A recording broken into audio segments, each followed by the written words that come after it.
لعلي أعمل صالحا فيما تركت.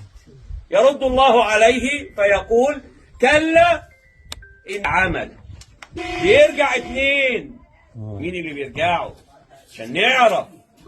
يرجع المال والأهل ويبقى إيه؟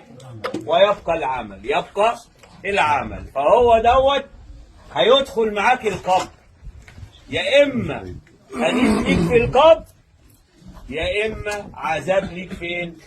في القبر. فراجع نفسك، راجع نفسك. ووصيتنا في النهاية، ما هو أنت وبعد كده أنت ابن دلوقتي وليك ولاد جارية، علم ينتفع ولد صالح يدعو له. ممكن يكون الإنسان مش صاحب علم، لكن في حاجتين تقدر تعملهم: ولد صالح يدعو له. ونحسبهم أهل المتوفى إن هم أهل خير، وندعوهم ونحثهم على إن هم وهم في غنى عن النصيحة إن يدعوا لأمهم. وإيه تاني؟ صدقة جارية.